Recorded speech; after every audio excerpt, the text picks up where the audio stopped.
మొదటి దినవృత్తాంతముల గ్రంథము 17వ అధ్యాయము 27వ వచనం చదవగలిగిన వారు చదివి సహాయం చేయండి. ఇప్పుడు నీ దాసుని సంతతి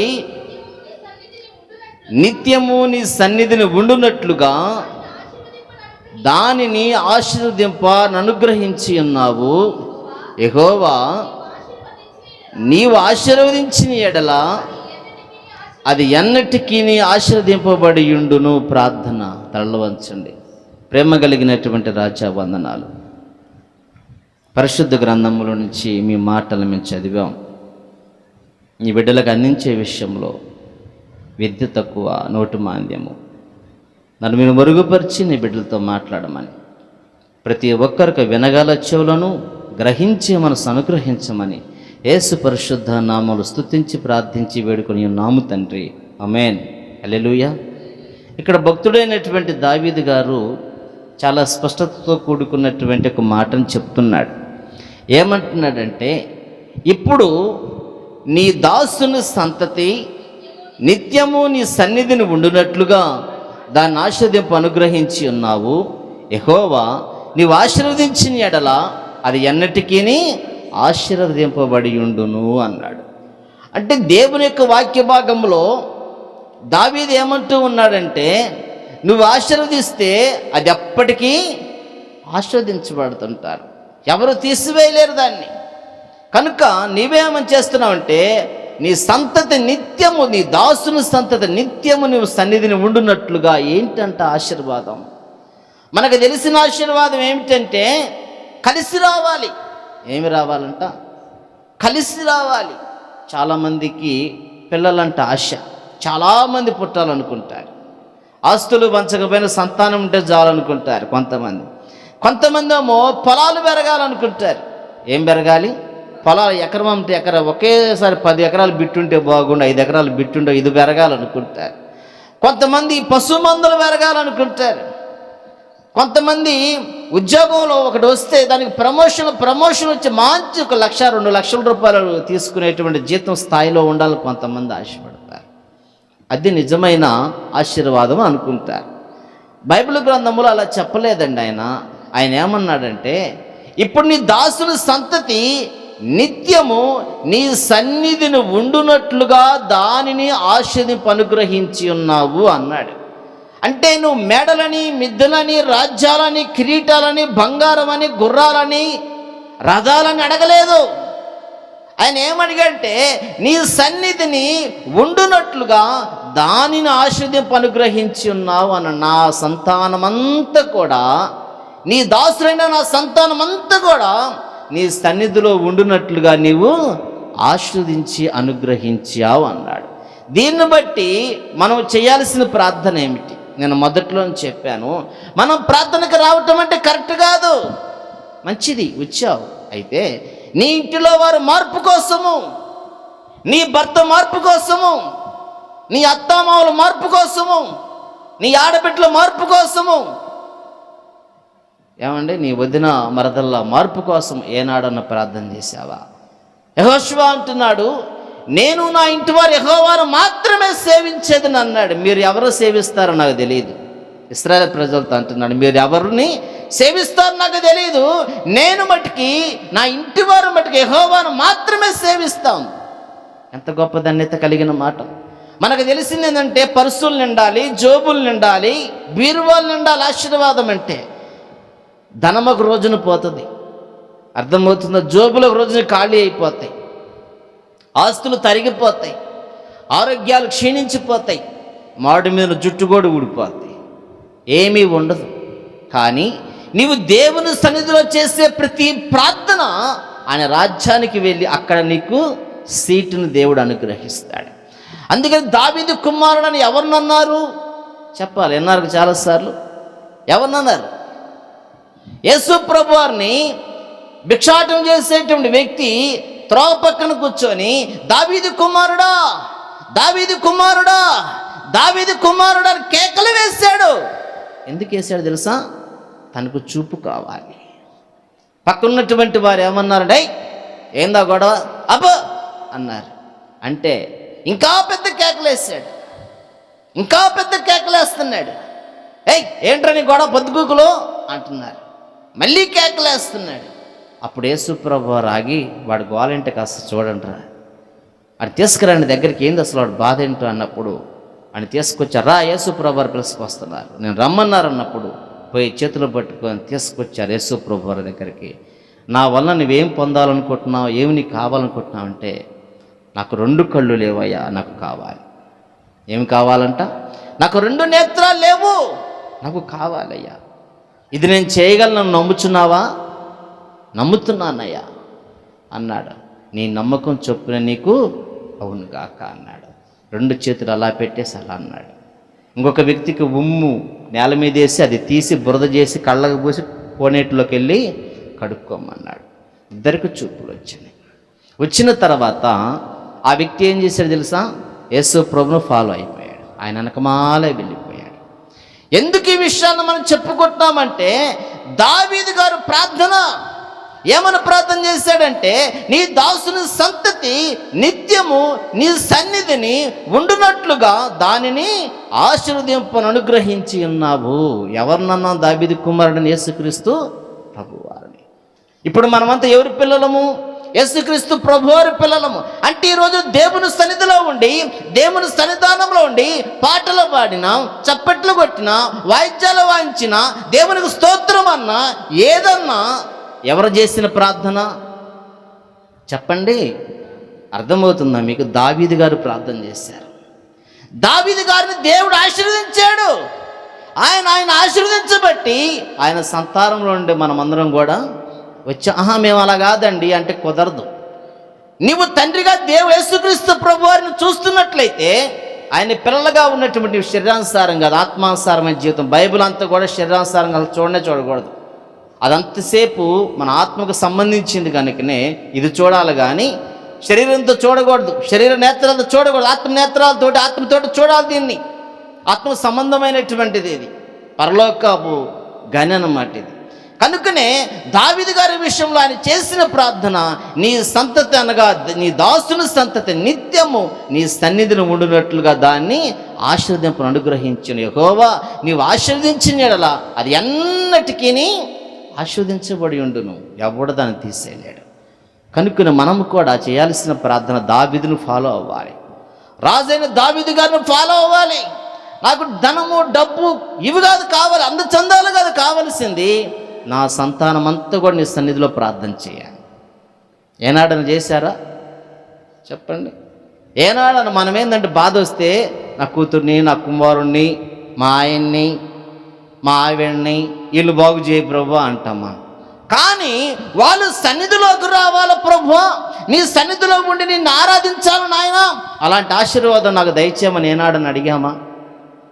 లేదు. అందుకనే మన కుటుంబం వాళ్ళు ఇంటిలో వాటికే పరిమితం, కానీ సన్నిధికి మటుకి పరిమితంగా. అట్లా నువ్వు తారీఖు వేసుకో, 2 నెలలు రోజుకి అర్ధగంట ప్రార్థన చేయి. కదులుతారో లేదో చూడు, నీ సన్నిధి అవకాశం ఉంటుందో లేదో చూడు. తారీఖు వేసుకో. ఈ రోజున 2 నెలలు 60 రోజులు. ఈ 60 రోజులు రోజుకి సాయంత్రం ఇప్పుడు అర్ధగంట ప్రార్థన చేయి. వారిలో నీకు సన్నిధికి వచ్చే మనసు వచ్చిద్దో లేదో, నీకోసం వాళ్ళు ఏమి చేస్తారో ఒకసారి ఆలోచించి. ప్రార్థన చాలా బలమైందండి. యెహోషువ ప్రార్థన చేశాడు, సూర్య చంద్రుల గురించి నిలపమని దేవునికి ఆగిపోయారు. మోషే గారు ప్రార్థన చేశాడు, దేవునికి చాపని చేతిని అన్నాడు, సముద్రం వైపు చాపగా అది ఏమైపోయిందంట? పాయలుగా విభజించబడిపోయింది.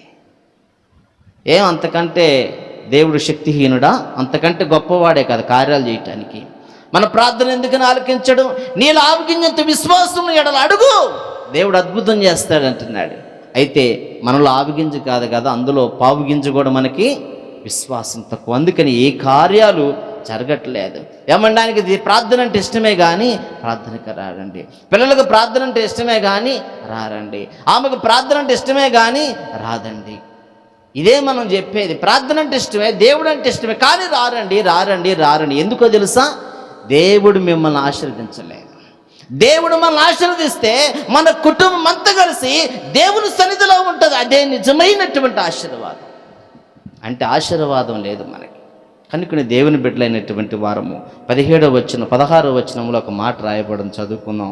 16 రాజైన దావీదు వచ్చి యెహోవా సన్నిధిని కూర్చోండి, ఇలాగూ మనం చేశాను, దేవా యెహోవా, నీవు నన్ను ఇంత హెచ్చు స్థితిలోనికి తెచ్చుటకు నేను ఎంతటి వాడను, నా ఇల్లు ఏమంటున్నాడంట, ఏమాత్రపతి. ఇంకా అంటాడు, దేవా ఇది నీ దృష్టికి స్వల్ప విషయమే, ఎంత తేలికైనటువంటి విషయం, చిన్న విషయమేనంట. కనుకునే దావీదు భక్తుడు ఏమంటున్నాడంటే, యెహోవా సన్నిధిని కూర్చొని ఇలాగూ మనం చేస్తాను, దేవా యెహోవా నీవు నన్ను ఎంత హెచ్చులోని తెచ్చుటకు నేను ఎంతటి వాడిని. ఎలాంటి వాడంటేనా, అరణ్యంలో పశువులు కాసేవాడు, పులుల మధ్య ఎలుకంబంట్ల మధ్య కొండబెట్టుల్లో ఉంటూ అక్కడ నుండి జీవించేటువంటి వ్యక్తి. అలాంటి వాడిని తీసుకొచ్చి ఇశ్రాయేలీయులు పరిపాలించేటువంటి రాజుగా ఆయన్ని కూర్చోపెట్టాడు. ఎంత ధన్యతో తెలుసా? మురుక్కాలలో తీసేసేవాడిని మున్సిపల్ ఆఫీసులో కూర్చోబెడితే ఎంత లెవెల్గా ఉంటుందో, గొర్రెలు కాసేటువంటి వ్యక్తిని తీసుకెళ్ళిపోయి మనుషులు పరిపాలించేటువంటి స్థాయిలో దేవుడు కూర్చోబెట్టాడు. సైడ్ కాలాలు తీసేవాడికి విలువ ఉంటుందా? మీరు చెప్పండి, ఉంటుందా? ఉండదు కదా. మనం ఇంకా అక్కడ దేవా కాస్త ఆడికి నీళ్ళు బాటిల్ అది అంటాం మనం. అని వాడు తీస్తే ఒక 10 రూపాయలు ఇచ్చి పంపిస్తాం. కానీ ఈ 100-200 అధిపతిగా ఉన్నటువంటి మున్సిపాలిటీ ఆఫీసర్ ఉంటాడు కదా, ఆయన స్థానంలో ఈ వెళ్ళి కూర్చున్నాడు అనుకోండి, ఎంత గొప్పగా ఉంటుంది అంటామా? రే ఆడది అంటాం మనం. నమస్తే సార్ అంటాం, చేతులు కట్టి నమస్తే సార్ అంటాం. ఏంటంటే మా ఏరియాలో ఇలాగుందని చెప్తాం, కంప్లైంట్ ఇస్తాం, కానీ పని చెప్పం ఆయనకి. అంటే కింద స్థానం నుంచి పై స్థానంలోకి దేవుడు తీసుకువెళ్తున్నాడు. దావీదు గారిని ఏం చేశాడంటే, ఎక్కడో పశువులు కాసేటువంటి వ్యక్తిని తీసుకుని వెళ్ళి, పశువుల్ని పరిపాలించే వ్యక్తిగా ఉన్నటువంటి వ్యక్తిని తీసుకుని వెళ్ళి మనుషులను పరిపాలించే వ్యక్తిగా, మనుషులకు ఒక రాజుగా నిలబెట్టాడు దేవుడు ఆయన తీసుకుని వెళ్ళి. కనుక దేవుని బిడ్డలైనటువంటి వారము మనము చాలా విషయాలు నేర్చుకోవాల్సినవి ఉన్నాయి. 7 నుంచి 15 దాకా మీరు చదువుకొని ఇంటికి వెళ్ళిన తర్వాత అయినా సరే రాసుకొని, నాతానైనటువంటి ప్రవక్త ద్వారాగా దేవుడు ఆయనకి చెప్పాడనమాట. కావున నీవు నా సేవకుడు దావీదుతో చెప్పవలసింది ఏమనగా, సైన్యముల అధిపతియగు యెహోవా ఈ ప్రకారం సెలవిచ్చుచున్నాడు, నీవు నా జనులను ఇశ్రాయేలు మీద అధిపతిపై ఉండునట్లు గొర్రెల వెంబడి తిరుగుచున్న నిన్ను గొర్రెల దొడ్డి నుండి తీసుకొని నీ వెళ్ళిన చోట్లెల్లా నీకు తోడుగా ఉండి నిన్ను ద్వేషించిన వారిని ముందర నిలవనీయక నిర్మూలన చేసి తిని లోకంలోని ఘనులకు కలిగి ఉన్న పేరు వంటి పేరు నీకు కలగజేయుదును. మరియు నేను నా జనులను ఇశ్రాయేలు కొరకు ఒక స్థలం ఏర్పరిచి వారిని నాటుదును. వారు మరి తిరుగులాడక తమ స్థానమందు కాపురు ముందురు. పూర్వముందు జరిగినట్లు నా జనులను ఇశ్రాయేలు మీద నేను న్యాయాధిపతులను నిర్ణయించిన కాలం మొదలుకొని జరుగుచూ వచ్చినట్లు దుష్టులు ఇక వారిని శ్రమ పెట్టుకుందురు. పగవారినందరూ నేను అణిచివేసేదని చెప్పి దావీదు గారి గురించి ఆయనకు సింహాసనాన్ని స్థాపించే విషయంలో, ఆయన కుమారులకి రాజ్యాన్ని అప్పగించేటువంటి విషయాల్లో దేవుడు ఆయనతో ప్రమాణం చేశాడు 15 దాకా. ఈ చేసిన తర్వాత నాతాను ప్రవక్త చేసేసి ఈ విషయాలన్నీ చెప్పిన తర్వాత 17వ వచనంలో ఏం చేశాడు తెలుసా? ఉదయాన్నే లేచి వెళ్ళి దేవుని సన్నిధిలో మోకరించి ప్రార్థన చేస్తున్నాడు. నన్ను ఇంత గొప్పలోనే తీసుకొచ్చావు, నేను ఎంతటి వాడిని ప్రభువా అన్నాడు. మనం అంటామా ఆ మాట? ప్రభువా నాకు ఇంత ఐశ్వర్యాన్ని ఇచ్చావు, ఇంత గొప్ప ధనాన్ని ఇచ్చావు, ఇంత పేరు ప్రఖ్యాతల్ని ఇచ్చావు నాయన, నేను ఎంతటి వాడిని ప్రభువా, నేను అర్హుణ్ణేనా ఇంత ఆశీర్వాదానికి, ఇంత ఆస్తికి వారసుని చేసావు, నేను అర్హుణ్ణేనా, నా జీవితకాలం నేను సంపాదించగలను ఏనాడని అనుకున్నావు? అనుకో. 50 క్వింటాలు పండితే ఇంకొక 5 క్వింటాలు పండితే బాగుండేది. అవునా కాదా? అబ్బాయి చెప్పండి. మనిషి యొక్క విధానం అది. 1,00,000 రూపాయలు జీతం వస్తే ఇంకొక 10,000 కలిసి వస్తే బాగుండేది, మరి 1,00,000 రూపాయలు ఇంకొక 10,000 వస్తే బాగుండేది అనుకుంటారు. అంటే మానవుడికి దేవుడిచ్చిన ప్రతి దానితో తృప్తి పడడు, ఇంకొంచెం దాన్ని కొసరు అడుగుతాడు. అసలు కంటే కొసరు ముద్ద అంటే ఏం ముద్ద అంటే అది అసలు కంటే కూడా కొసరు. మన మధ్య కూరగాయలు కొనటానికి వెళ్తే ఒక ఆయన వచ్చాడు, వంకాయలు కేజీ తీసుకున్నాడు. ఆమె కాస్త కాట మొగ్గుగానే వేసింది, అయినా కొసరు ఒకటి అంటున్నాడు. ఏమయ్యా ఆల్రెడీ నీకు 30 గ్రాములు ఎగస్ట్రానే వేస్తాను, ఇంకా కొసరు అంటామండి. కాదులే అమ్మ ఇంక కొసరి అంటుంది. 10 నిమిషాలు అడిగాడు ఒక చిన్న వంకాయ కోసం, ఇసుక బుట్టి తీసి కవర్లు ఇసిరేసాడు. అసలు కంటే కొసరు ముద్దంట. కనుకనే రోజుల్లో దేవుని దీవెన ఆశీర్వాదం అంటే ఎంత ఆశీర్వదించినా కూడా ఇంకా అంటారు. కానీ నువ్వు ఆశించాల్సింది అది కాదు. దావీదు గారు అంట, నీ దాసుని సంతతి నిత్యము నీ సన్నిధి ఉండునట్లుగా యెహోవా నువ్వు ఆశీర్వదింపు అనుగ్రహించి ఉన్నావు. నువ్వు ఆశీర్వదించిన ఎన్నటికీ అది ఆశీర్వదింపబడి ఉండును, ఎవరు తీసివేయలేరు అన్నాడు. కనుక అలాంటి ఆశీర్వాదం కోసం మనము ముందుకు కొనసాగాలి. ఒకవేళ అలా లేకుండా మన ఇష్టానుసారంలే ఆశీర్వాదం అనేది ఏదో లేని చెప్పి నిర్లక్ష్యంగా ఉంటే ఉపయోగం లేదు. మన కుటుంబం అంతా కలిసి ప్రభు సన్నిధిలో ఉన్న రోజునే నిజంగా మనం ఆశీర్వదించబడ్డాం. అప్పుడు దాకా మనకు ఆశీర్వాదము లేదు. ఆస్తులు పెరగవచ్చు, అందచందాలు పెరగవచ్చు, బంగారం పెరగవచ్చు, అన్నీ పెరగొచ్చాం, కానీ నీ కుటుంబం అంతా దేవుని సన్నిధిలో ఎప్పుడైతే ఉంటారో ఆ రోజే ఆశీర్వదించబడ్డాడు. కనుక ఆశీర్వాదాన్ని మనం సంపాదించుకోవాలి. రెండవ విషయం ఏమిటంటే, దేవుడు మనల్ని ఆశీర్వదించాలంటే ప్రభుత్వం మనం కాస్త కూస్తో ఫైట్ చేయాలి. ఏం చేయాలంట? ఫైట్ చేయాలి. ఎలా చేస్తా ఫైట్ చేయటం అంటే ఉపవాసాలు ఉండాలి. ఏం చేయాలంట? ఉపవాసాలు ఉండాలి. రెండవది జాగారములు చేయాలి. మూడవది కన్నీరు కార్చి ప్రభుని అడగాలి. కన్నీరు కార్చట్లో నువ్వు ఎడతెగక ఉండాలి. జాగారాలు చేసే విషయాల్లో ఎడతెగక ఉండాలి. ప్రార్థన చేసే విషయాల్లో కూడా ఎడతెగక ఉండాలి. ఎప్పుడైతే మనం చేస్తూ ఉంటాం పెనుగులాట విషయంలో, ప్రార్థన చేసే విషయాల్లో, దేవునితో ఫైట్ చేసే విషయాల్లో పోటాపోటీగా ఎదురుతో వాళ్ళతో పోట్లాడినట్టు కాదు, కానీ ఎలాగుండాలో మనం ఆలోచన చేస్తే ప్రార్థనాపూర్వకంగా దేవుని సన్నిధిలో మనం కూర్చునేటువంటి వారుగా ఉండాలి. హోషేయ గ్రంథము 12వ అధ్యాయము 3వ వచనము 4వ వచనం. తల్లి గర్భమందు యాకోబు తన సహోదరుని మడిమను పట్టుకొనెను, మగసిరి గలవాడై అతడు దేవునితో పోరాడెను. ఏమి కలిగేడంట? తల్లి గర్భమందు. ఏ గర్భమందు వింటున్నారా? ఏ గర్భమందు? తల్లి గర్భమందు మడిమని పట్టుకున్నాడు. నువ్వు కాదురా ముందు పోవాల్సింది, నేను రా, నువ్వు వెళ్తావేంట్రా అని చెప్పి వాడిని వెనక్కిలాగే పనిలోనే ఉన్నాడట, ముందు ఇచ్చేటువంటి వాడిని. అంటే తల్లి గర్భంలో నుంచి బయటకు వస్తున్నటువంటి సమయంలోనే అన్నం రానికుండా ఆపేస్తున్నాడు అతను. రెండో మాట ఏమన్నాడంటే, మగసిరి గలవాడై అతడు దేవునితో పోరాడెను. స్త్రీ కానీ పురుషుడు కానీ ఎలాంటి రోషము కలిగి ఉండాలంట. ఎలాగుండాలంట? సమస్య రాగానే మన మూతులు గోడ తట్టు తిప్పుకొని, తలుపులు తట్టు తిప్పుకొని, వంటగదిలో తిప్పుకొని కూర్చోవటం కాదు. ఎడి తిప్పాలి తెలుసా? ఆకాశం వైపు తిప్పాలి. మగసిరి గలవాడే పోరాడాడంట ఆయన. మనం ఎక్కడ అడగాలంటే దేవుని వైపు తిరిగి పోరాడాలి. ఎందుకు వస్తుంది నాకు ఈ సమస్య? ఏ కారణాన్ని బట్టి వస్తుంది నాకు ఈ సమస్య? చెప్పు, నేను సరి చేసుకుంటాను. అక్రమం ఉందో చెప్పు, ఎన్ని లక్షలైనా ఎన్ని వేలైనా కట్టుకుంటాను. వ్యతిరేక కారణం ఏముందో చెప్పు. అది అడగం. అది అడిగితే కట్టాలి కదా, దేవుడు చూపిస్తే. అది అడగము. అది అడగము. ఏ పాపం అడ్డుపండుగ ఉందో, ఏ దోషం అడ్డుపండుగ ఉందో, ఏ అవిధేయతలు అడ్డుపండుగ ఉన్నాయో, ఎవరిని బట్టి వచ్చింది ఇంత కీడు? యెహోవాను బట్టి వచ్చిన చీట్లు వేశారు కదా. యెహోషువ కాలంలో కూడా ఇశ్రాయేలు ప్రజలంతా కూడా వెళుతున్న సమయంలో హాయి మీదకి వెళ్ళినప్పుడు 36 మంది యుద్ధంలో మరణిస్తే యెహోషువ వస్త్రాలు చింపుకొని ధూళి చల్లుకొని ఏడుస్తూ ఉన్నాడు. దేవుడు చేయమన్నాడంటే, లే ఎందుకంటే దొల్లాడుతున్నావు, ఇశ్రాయేలు పాపం చేశారయ్యా, వాళ్ళని పరిశీలన చేయి, వాళ్ళు తొలగించు, నేను వస్తా, నేను లేను కాబట్టి వాళ్ళు చనిపోయారు అన్నాడు. అప్పుడు పరిశీలన చేస్తే ఆకాను పట్టుపడ్డాడు. ఎవరు పడ్డారంట? ఆకాను పట్టుపడ్డాడు. తనని, తన కుటుంబం, తనకు కలిగిన మొత్తం కూడా వేరు చేసేసారు, నశింపజేశారు వాళ్ళని. అప్పుడు దేవుడు వచ్చాడు. మన కుటుంబంలో కూడా అలాంటి అవిధేయతలు, అలాంటి సందర్భాలు ఏమైనా ఒకవేళ ప్రభు ఉంటే బయట పెరిస్తే చాలా సింపుల్ కదా. ఉదాహరణకి మీకు అర్థమయ్యేటువంటి చిన్న ట్రిక్ మీకు చెప్తాను. మీకు వెనకమాల సీట్ దగ్గర ఎక్కడో నడుంకాడు కొంచెం కింద నొప్పి వస్తుంది అనుకోండి, బాగా డాక్టర్ గారి దగ్గరికి వెళ్తారు. ఏమంటారు చెప్పండి? మిమ్మల్ని అడుగుతున్నాను, మీకు అర్థం అవ్వాలంటే ప్లేస్ కూడా చూపిస్తే ఇక్కడ అనుకుందాం. అర్థమవుతుందా? ఏడు నొప్పి వస్తుంది, రేయ్ ఆపండి పిల్లలు, ఇక్కడ నొప్పి వస్తుంది, డాక్టర్ గారి దగ్గరికి వెళ్ళి చూపించారు. ఎక్కడమ్మంటే ఇక్కడ అని చెప్పారు. ఆయన ఏం చెప్తాడు మీకు? మీరెవరు వెళ్ళలేదా డాక్టర్ గారి దగ్గరికి? ఏమండి, ఏంది కత్తి తీసుకురారు కోర్చు చూద్దాం అంటాడా? అలా అంటే బాగానే ఉంటుంది. స్కానింగ్ అంటాడు. దేనికి? లోపల ఏంటో తెలుసుకోవాలి.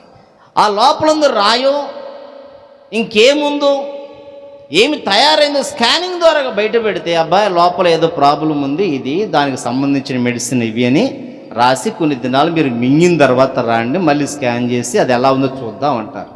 అలాగని ఇక్కడ కూడా విషయం ఏమిటంటే, దేవుని దగ్గర ఉండేటువంటి మనము, దేవుని దగ్గర పరిశీలన చేసేటువంటి మనము, దేవుని దగ్గర ప్రార్థన చేసేటువంటి మనము ఆ విధంగా పరిశీలన చేయాలి.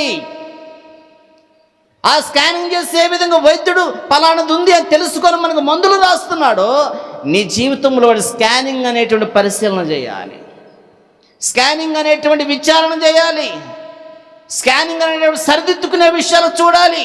ఇవన్నీ చూడకుండా అంటే రాదు, అది ఆయాసం అనట తప్ప. ఎన్ని రోజులు అని చేయి అలాగ ఉచిద్దాం లెక్క.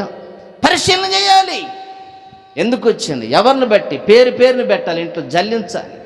నన్ను బట్టా, నా కుమారుని బట్టా, నా కూతురుని బట్టా, మా ఆయన్ని బట్టా, నన్ను బట్టా, మా మామను బట్టా, మత్తను బట్టా, చెప్పు ప్రభు, మేము సరి చేసుకుంటాం. ఎవరిని బట్టి ఇంటిలోనికి సమస్య వచ్చింది, నువ్వు అడిగితే దేవుడు దాన్ని ఖచ్చితంగా బయలుపరుస్తాడు. అడగటం చేతకాక, సమయాన్ని దేవునికి ఇవ్వటం చేతక, తెల్లారి మేలుకో, చస్తామని 4 రోజులు నిద్ర లేకపోతే. ఏమన్నా నైట్ డ్యూటీ చేసేవాళ్ళు లేరా? నేను 15 సంవత్సరాల లోపు వయసు, 13 సంవత్సరాలప్పుడు నేను నైట్ వాచ్మెన్గా చేశాను. తెల్లారుజులు కూర్చునేవాడిని కర్రోడు తీసుకుని గేటు దగ్గర. అర్థమవుతుందా? కనుకనే నైట్ డ్యూటీ చేసి ఏమన్నా చేస్తాం, 4 రోజులు నిద్రమా అనుకుంటూ చస్తామా? తిను, పగులంతా పని చేసుకో. ఒకవేళ పనికి వెళ్ళటం ఇష్టం లేకపోతే ఉండి కూర్చొని, నైట్ కూర్చొని ప్రార్థన చేయి, ప్రభు దగ్గర కనిపెట్టుకొని. ప్రభు ఖచ్చితంగా నీ దగ్గరకు వస్తాడు, మాట్లాడతాడు.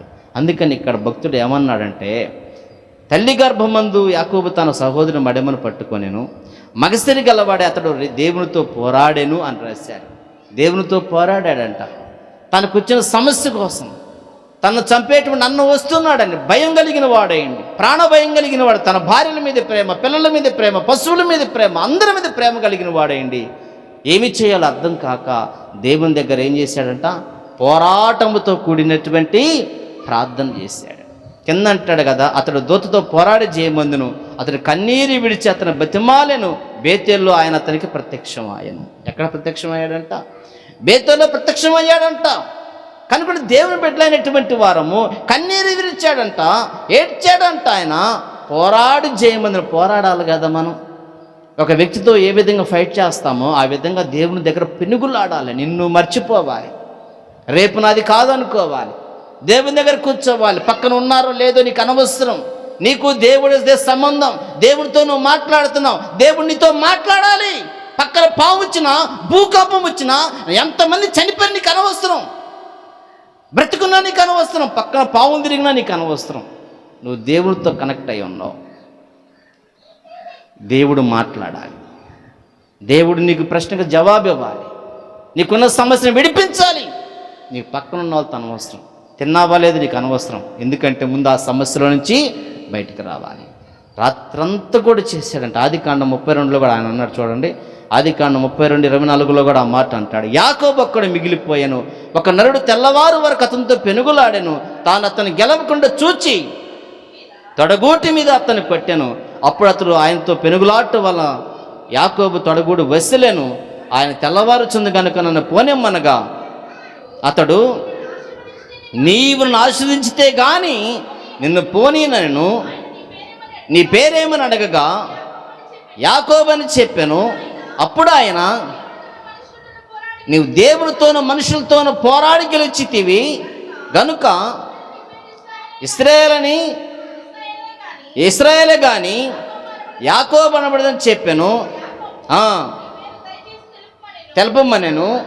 అందుకు ఆయన, నీవు ఎందు నిమిత్తం నా పేరు అడిగితువని చెప్పి అక్కడ అతన్ని ఆశీర్వదించెను. ఇది నోట్ చేసుకోండి. ఏం చేశాడంటే లాస్ట్కి ఆశీర్వదించెను అని రాశారు బైబిల్లో. అప్పుడు అన్నను ఎదుర్కోవడానికి వెళితే కఠినాత్మ కలిగిన వాడు, కత్తి దూసిన వాడు చివరికి వచ్చి కత్తి పక్కన పడేసి సహోదరుని ముద్దు పెట్టుకున్నాడు. ఎంత గొప్ప ధన్యతో తెలుసారా? దేవుడు ఆశీర్వదిస్తే నీ శత్రువులే నీకు మిత్రులు అవుతారు. నిన్ను చంపాలని వచ్చేవాళ్ళే నిన్ను ముద్దు పెట్టుకుంటారు. ఆత్మీయతలు ఇశ్రాయేలుకి ముద్దు పెట్టుకోవటం అంటే ఏమిటో తెలుసా? వాళ్ళ ప్రేమని, రక్త సంబంధమైన ప్రేమను వెల్లడి చేసుకోవటం ఇశ్రాయేలుకు ఉన్నటువంటి ఒక అలవాటు. అది మనకు పనికిరాదు, చంపేళ్ళు మనం మోగిద్ది అన్నమాట ఇక్కడ. కనుక దేవుని బిడ్డలైనటువంటి వారం గమనించాలి. కనుక దేవుని బిడ్డలైనటువంటి వారము చాలా జాగ్రత్తగా గమనించాలి. ఎందుకంటే నీవు చేసేటువంటి ప్రార్థనలో, నీవు కార్చే కన్నీరులో విలువ ఉంది. ఎందుకు కన్నీరుని వేస్ట్ చేసుకుంటావు? దేవుని దగ్గర అడగాలి కదా. మన జీవితాలు విలువలేని జీవితాలు నాకు తెలిసి, దేవుల్లో ఎప్పుడైతే ఉంటా మన విలువ పెరిగిద్ది. ఏం పెరిగిద్దంట? విలువ పెరిగిద్ది. నాకు విలువ లేదు, అందరిలాగే ఉండేటువంటి వ్యక్తిని, నాకు పరిచయం ఉన్నటువంటి ఒక డ్రైవర్ గారు ఉన్నారు, ఆయన బాగా పరిచయం. ఒక రోజున అమరావతిలో దుర్గా విలాస్ టిఫిన్ చేసి బయటకు వస్తున్నప్పుడు అక్కడే గుంటూరు వెళ్ళే బస్సులను అక్కడ ఆపుతారు అమరావతిలో. ఆ కండక్టర్ అతను బయటకు వచ్చినారు. డ్రైవరు చూసేసి ఏమన్నాడంటే పిలిచాడు నన్ను. పిలిచి సీను ఎక్కడ ఉంటావు, ఏంది అసలు చాలా అయింది నేను చూసి అని చెప్పి అడిగాడు. నేను అన్నా బాగున్నావా అని చెప్పేసి నేను అన్నాను, ఇలా సేవకి వెళ్ళానన్నా, దేవుని సేవ చేస్తున్నాను, అప్పుడు లగడపాడులో ఉంటున్నాను, లగడపాడులో అన్న సేవ అంటే ఒకసారి షాక్ అయ్యాడు. ఎమ్మటే నాతో ఏం మాట్లాడలేదు.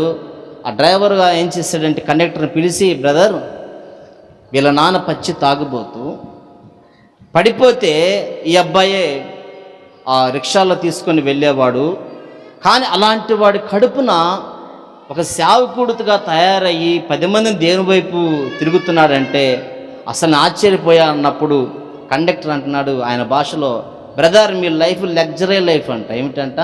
బస్సులు తోలే వాళ్ళకి బస్సుల పేర్లు చెప్తారు కదా, లగ్జరీ బస్సు ఏ విధంగా ఉంటుందో మీది లగ్జరీ లైఫ్ అండి అంటున్నాడు. మీకు ఏమి తిరుగులేదండి అంటున్నాడు. ఆయన దృష్టికి ఏంది? గొప్ప జీవితం. అది ఏ జీవితం అంటే అది మీది గొప్ప జీవితం అండి. నా జీవితం గురించి నాకు తెలియదు. ఎప్పుడైతే ఆ మాట అన్నాడో నిజమే, నాకేమైందంట, ఒక పూట ఉన్నా ఒక పూట లేకపోయినా 10 మందిలో పాస్టర్ గారు దేవుని సేవకుడు ఎంత విలువ ఉంది, ఇది చాలు నా జీవితానికి అనిపించింది నాకు. విలువ లేని జీవితాలకి విలువిచ్చింది ఎవరో తెలుసా? దేవుడే. దేవుళ్ళో నీవుంటే ఎక్కడ లేని విలువ వస్తుంది నీకు. దేవుళ్ళు లేకపోతే నీకు ఎవ్వడు విలువ ఇవ్వడు. అర్థమవుతుందా? అందుకని ఇక్కడ యాకోబు ఏం చేశాడంటే ఆయన బహుగా ప్రార్థన చేశాడు, మంచి ప్రార్థనలు చేశాడు. అందుకని ఏమంటున్నాడు 26, 28 అంటున్నాడు, అప్పుడు ఆయన నీవు దేవునితోనూ మనుషులతోనూ పోరాడి గెలిచితువు కనుక ఇక మీదట నీ పేరు ఇశ్రాయేలు కానీ యాకోబు అనబడదని చెప్పేసేసి 29లో ఏమంటాడు? ఆశీర్వదించెను. ఏం చేశాడంట? అతన్ని ఆశీర్వదించెను అన్నాడు. ఆశీర్వాదం రావాలండి. రాత్రంతా దేవునితో ప్రత్యేకముగా ఒక్కడిగా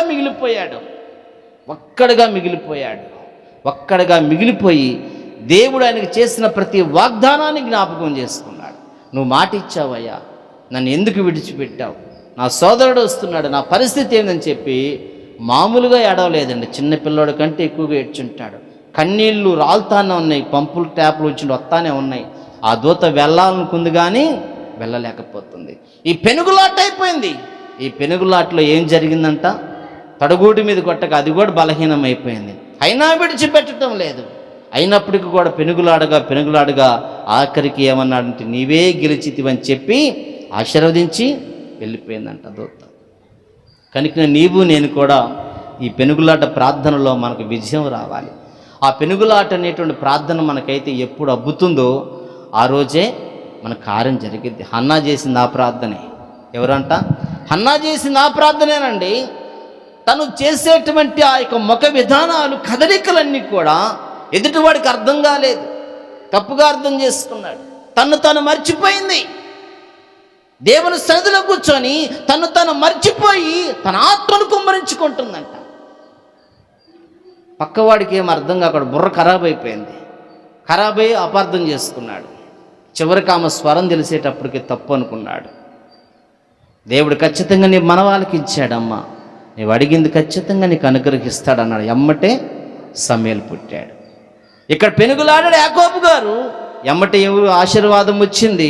తన అన్న ప్రేమ కలిగిన వాడై ఉన్నాడు. కనుకనే నీవు నేను మనము కూడా ఆశీర్వాదం అంటే ఈ లోకం సంబంధించింది కాదండి.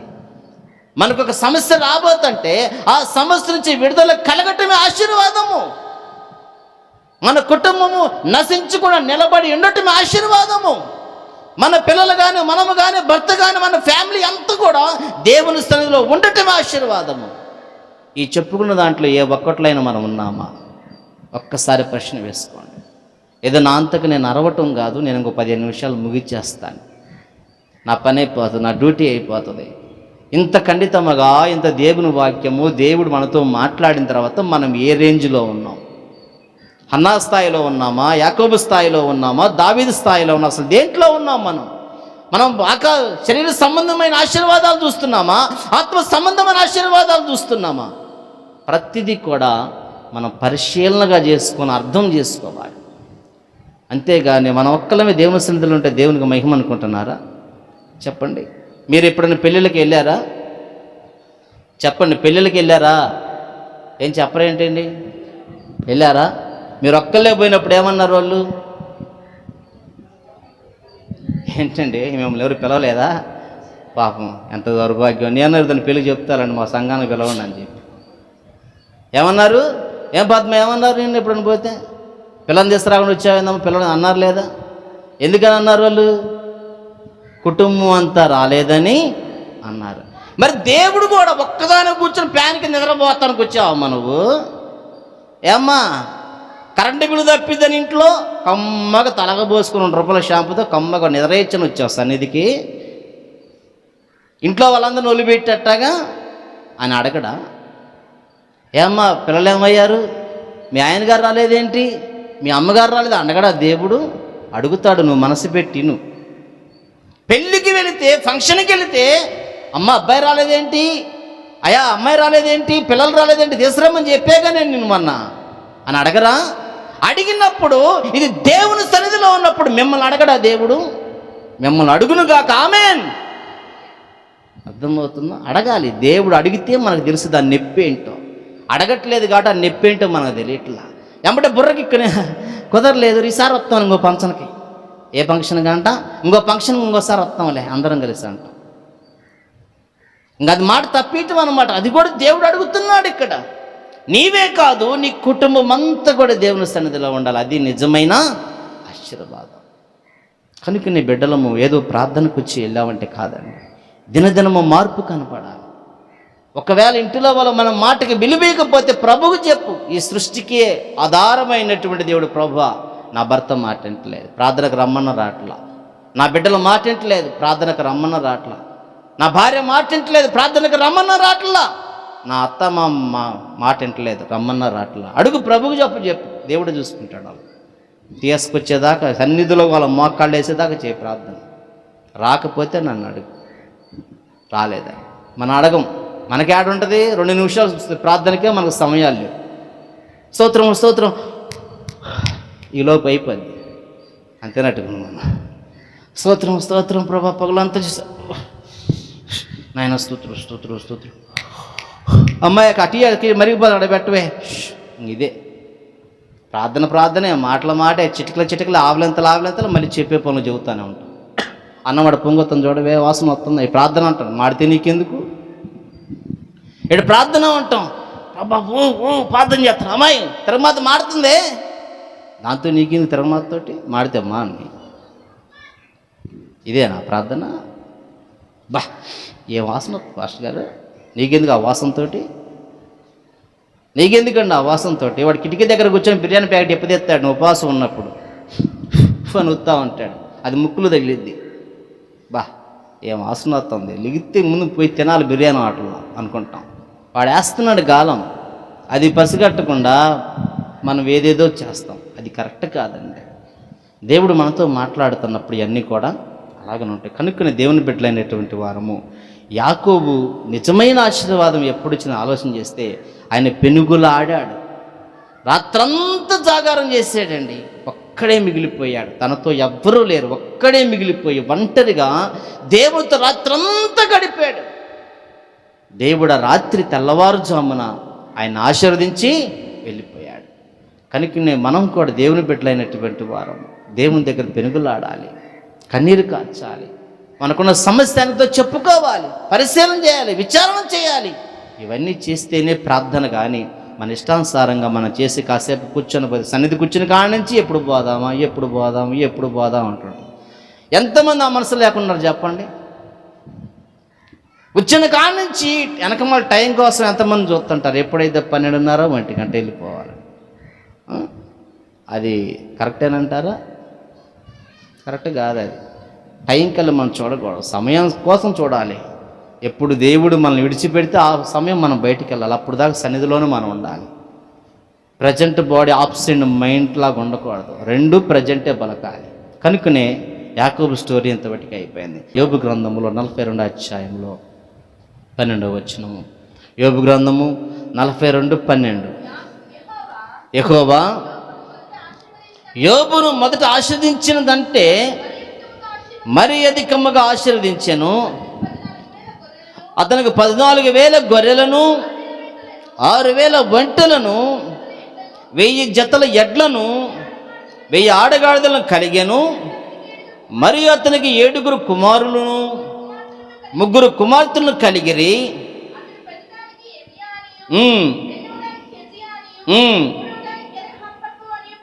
పేర్లు పెట్టెను.